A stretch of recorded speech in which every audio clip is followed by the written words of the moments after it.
Good morning everybody. मैं doctor Mukul Maharaj, assistant professor, commerce faculty, the graduate school college for women, Jamshedpur. मैं आज UG semester third, जिसमें subject है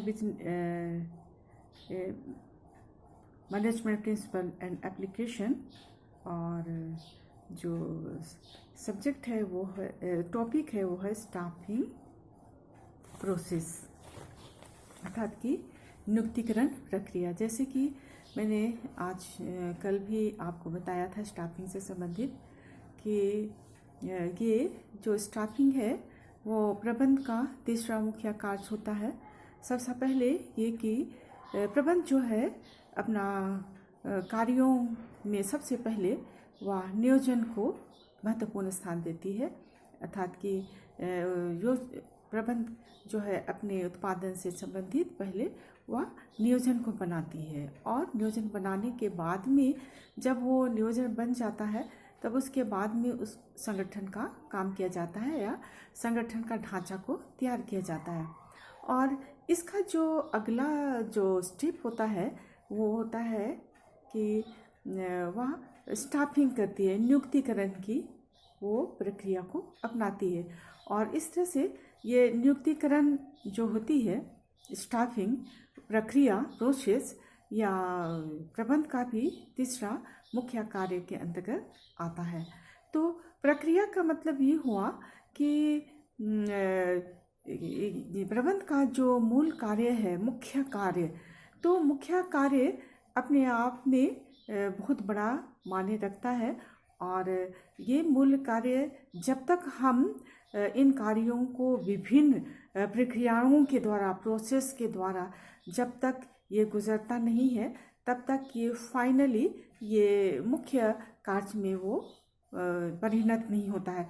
तो इस तरह से ये नियुक्ति प्रक्रिया के अंतर्गत हम देखते हैं कि जो मुख्य कार्य है, तो नियुक्ति मतलब कि तो नियुक्ति से संबंधित जितने भी प्रक्रियाएं हैं, तो उन प्रक्रियाओं का जो सम्मिलित जो एक बड़े रूप में मिलता है, तो वह मुख्य कार्य के रूप में अर्थात कि नियुक्ति कहलाती है। तो इस तरह से जो नियुक्ति की प्रक्रिया है, उस नियुक्ति की प्रक्रियाओं के भी विभिन्न स्टेप होते हैं, चरण होते हैं, जिसको कि हम निम्नलिखित शीर्षकों में इसको विभाजित करके हम नियुक्ति की प्रक्रिया को हम नियुक्ति में इसको डाल सकते हैं। तो इस तरह से इसके निम्नलिखित शीर्षक हैं। पहला है कर्मचारियों की आवश्यकता का निर्धारण, determining the requirements of man power. Number 2 भर्ती, रिक्रूटमेंट। नंबर 3 सिलेक्शन, चयन। चौथा है कार्य पर लगाना, प्लेसमेंट। पांचवा है कार्य पर बनाए रखना, रिटेंशन। 6 है प्रशिक्षण, ट्रेनिंग। 7 प्रगति मूल्यांकन, परफॉर्मेंस अप्रेजल। 8वां पदोन्नति, प्रमोशन। 9वां है स्थानांतरण, ट्रांसफर। और लास्ट है कार्य से अलग करना, सेपरेशन। तो ये सभी जो है स्टेजेस हैं स्टाफिंग के। और इस तरह से ये जब भी नियुक्तिकरण की जाती है, तो इन सभी चरणों को, इसमें सभी स्टेजों को इसमें हम सम्मिलित करते हैं। और इस तरह से ये सबसे पहला जो प्रक्रिया है उसमें है कर्मचारियों की आवश्यकता का निर्धारण, determining the requirement of man power. तो मानवीय शक्ति के रूप में कर्मचारियों का बहाल करना भी एक महत्वपूर्ण प्रबंध का कार्य होता है। और इस तरह से प्रबंध अपने उत्पादन से संबंधित जितने भी कार्य होते हैं, तो कार्यों को ध्यान में रखते हुए वह कर्मचारियों का एक तरह से अनुमान लगाती है कि उस उत्पादन को करने के लिए, उस कार्य विशेष को करने के लिए कितने कर्मचारियों की आवश्यकता होगी। और ये कर्मचारी जो है सिर्फ उत्पादन के सिर्फ एक ही विभाग के लिए ही कर्मचारियों की नियुक्ति नहीं की जाती है, बल्कि विभिन्न विभागों में यदि विभागों के आधार पर उनकी आवश्यकता होती है, तो विभागों को ध्यान में रखते हुए कर्मचारियों की नियुक्ति की जाती है।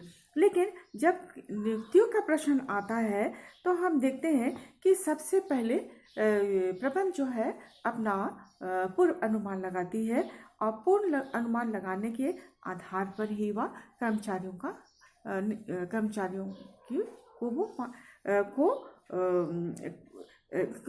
का निर्धारण करती है। और इस तरह से जब ये निर्धारण जो है हो जाता है, उसका पूर्वानुमान वह अनुमान लगा लेती है कि इतनी कर्मचारियों की आवश्यकता है, तो इसके साथ ही साथ वह उत्पादन में भी देख रहे हैं कि जो उत्पादन का विक्रय होना भी बहुत जरूरी होता है। तो इसके संदर्भ में विक्रय का भी अनुमान जो है लगाया जाता है और सर्वप्रथम यह निश्चित किया जाता है कि विभिन्न उत्पादों का कितना विक्रय होगा और विक्रय का अनुमान किया जाता है और पूर्व अनुमान के आधार पर ही सभी विभागों का उत्पादन के लक्ष्य को भी निर्धारित किया जाता है। और इसके बाद यह देखा जाता है कि उत्पादन लक्ष्य को पूरा करने के लिए विभिन्न विभागों में कितना मानव शक्ति की अर्थात कि कितने कर्मचारियों को बहाल करने की ज़रूरत है। इस प्रकार संस्था की कुल मानव शक्ति की आवश्यकता का जो है ब्यौरा भी तैयार किया जाता है। कुल मानव शक्ति की आवश्यकता का निर्धारण करने के बाद ये देखा जाता है कि सभी विभागों में विभिन्न पद पर कितने लोग उपलब्ध हैं। उपलब्ध मानव शक्ति की जांच करने के लिए ऑर्गेनाइजेशन चार्ट, संगठनात्मक चार्ट की सहायता ली जाती है और उसके द्वारा यह स्पष्ट किया जाता है कि संगठन में कितने पद हैं, कितने कर्मचारी लगाए गए हैं, कितने रिटायर होने वाले हैं तथा कितनों को प्रमोशन मिलने वाला है, होने वाली है, पदोन्नति होने वाली है। और कुल आवश्यकता तथा उपलब्ध मानव शक्ति के अंतर को देखकर ही ये निश्चित किया जाता है कि अब जो है जिस समय कर्मचारियों की आवश्यकता निर्धारण किया जाता है तो उस समय यह निश्चित किया जाता है कि वर्तमान में कितने और लोगों की जरूरत है। इस प्रकार कर्मचारी नियुक्ति प्रक्रिया के प्रथम चरण में यह निश्चित किया जाता है कि किस किस विभाग में किस स्तर के कितने लोगों की तथा कब कब जरूरत होगी। तो यह पहला इसका स्टेज है कर्मचारियों की आवश्यकता का निर्धारण, determining the requirement of man power. दूसरा है भर्ती। दूसरा, जब हम कर्मचारियों का निर्धारण कर लेते हैं तब हम देखते हैं कि मानव शक्ति की आवश्यकता का निर्धारण जब हो जाता है तो भर्ती की प्रक्रिया शुरू हो जाती है।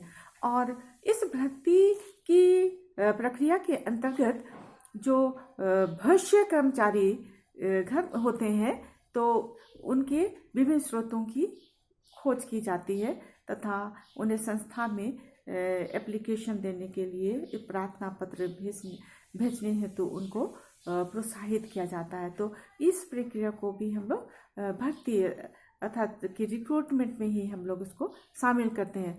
दूसरे शब्दों में भी कह सकते हैं कि भर्ती का तात्पर्य जो है वह जितने भी प्रबंध के अंतर्गत जो विभिन्न पद होते हैं तो उन पदों में यदि खाली स्थान है, यदि उसमें आवश्यकता है तो उन विभिन्न पदों को भरने के लिए कर्मचारियों को उपलब्ध किया जाता है। और कर्मचारियों की भर्ती के मुख्यतः दो स्रोत होते हैं।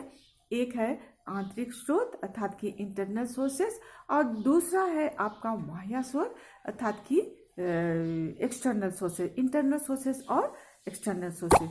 आंतरिक स्रोत का मतलब ये हुआ कि जो संस्था के अंतर्गत ही जो कर्मचारी पहले ही से काम कर रहे हैं और उन कर्मचारियों को यदि उत्पादन के लिए आवश्यकता होती है तो वैसे व्यक्ति जो योग्य होंगे तो उन व्यक्तियों को ही फिर से उनको काम में लगा लिया जाता है। तो उसको हम आंतरिक स्रोत के अंतर्गत उसको रखते हैं। और बाह्य स्रोत का मतलब ये हुआ कि जो कि बाहर से अर्थात कि जो संस्था के बाहर से लोगों को हम लोग इसकी नियुक्ति करते हैं। और इस बाह्य स्रोत में भी हम निम्नलिखित को हम उसको शामिल करते हैं। नंबर 1 है पुराने कर्मचारियों को दोबारा लगाना, री employing the former employees. Number 2, वर्तमान कर्मचारियों के मित्र एवं रिश्तेदार, friends and relatives of present employees. Third, रोजगार कार्यालय, एम्प्लॉयमेंट एक्सचेंज। अभी तो जो है एम्प्लॉयमेंट एक्सचेंज के द्वारा अभी उतना जो है कार्यों पर नहीं लगाया जाता है, लेकिन फिर भी जो है रोजगार कार्यालय को भी इसको हम लोग शामिल करते हैं। चौथा है रिक्त पदों का विज्ञापन करके, एडवर्टाइजिंग द वैकेंसीज। उसके बाद है शिक्षण संस्थानों के द्वारा, एजुकेशन इंस्टीट्यूशन। 6 है कारखाने के दरवाजे पर भर्ती, रिक्रूटमेंट ऑफ फैक्ट्री गेट। 7 श्रम संघ, ट्रेड यूनियन। और 8वां है श्रम ठेकेदार, लेबर कॉन्ट्रैक्टर्स आदि। तीसरा जो है स्टाफिंग का जो प्रोसेस है वह है चयन अर्थात कि सिलेक्शन। चयन प्रक्रिया के अंतर्गत अनेक ऐसे एप्लीकेंट्स होते हैं, प्रार्थी होते हैं। तो जो योग्य एप्लीकेंट्स होते हैं तो उनको कार्य के लिए चुना जाता है। और विशेष रूप से यह भी यहाँ पर ध्यान देना जरूरी होता है कि जो भी प्रार्थी है उसकी कुशलता एवं कार्य की प्रकृति में समानता हो, और यह समानता जितनी अधिक होगी हमारा प्रबंध के अंतर्गत जो उत्पादन है उनका परिणाम भी उतने ही अच्छे होंगे। और दूसरी ओर यदि समानता में कमी हो जाती है तो वैसे स्थिति में संस्था की प्रशिक्षण संबंधी लागतें बढ़ जाती हैं, क्योंकि जो भी नए कर्मचारी हैं तो कर्मचारियों को काम से वे इस काम के प्रति उसको किसी प्रकार की जानकारी नहीं होती है, अवगत नहीं होते हैं। और यदि उनको प्रशिक्षण देना है, ट्रेनिंग देनी है, तो ऐसी स्थिति में संस्था का जो प्रशिक्षण संबंधी लागत है तो वो बढ़ जाती है। और साधनों का, इससे हम देखते हैं कि साधनों का जो भी कॉस्ट है वो बढ़ जाता है। अतः इस तरह से स्पष्ट है कि विशेष कार्य के लिए जिस प्रकार के गुण वाले व्यक्तियों की आवश्यकता होती है तो वैसे ही गुण वाले व्यक्तियों को ही लेना चाहिए और लगाना चाहिए।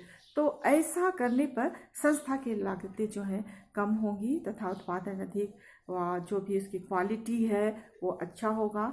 और इस तरह से जो सिलेक्शन होती है उसकी जो प्रोसेस होते हैं वो भी बहुत लंबे होते हैं।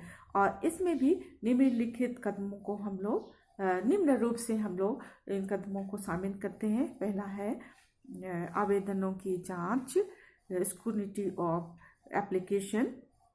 दूसरा है प्राथमिक साक्षात्कार, प्रीलिमिनरी इंटरव्यू। नंबर 3 है रिक्त आवेदन पत्र भरना, filling in of blank application form. चौथा रोजगार परीक्षण, एम्प्लॉयमेंट टेस्ट। 5वां अंतिम साक्षात्कार, फाइनल इंटरव्यू। 6वां है संदर्भ प्रशिक्षण, चेकिंग रेफरेंस। 7वां है शारीरिक प्रशिक्षण, फिजिकल और मेडिकल एग्जामिनेशन। और लास्ट है कार्य पर परीक्षण, ऑन द जॉब एग्जामिनेशन। और नेक्स्ट हम लोग जो है स्टाफिंग प्रक्रिया में जो भी और भी इसके स्टेप है उसको दूसरे लेक्चर में हम लोग देखेंगे।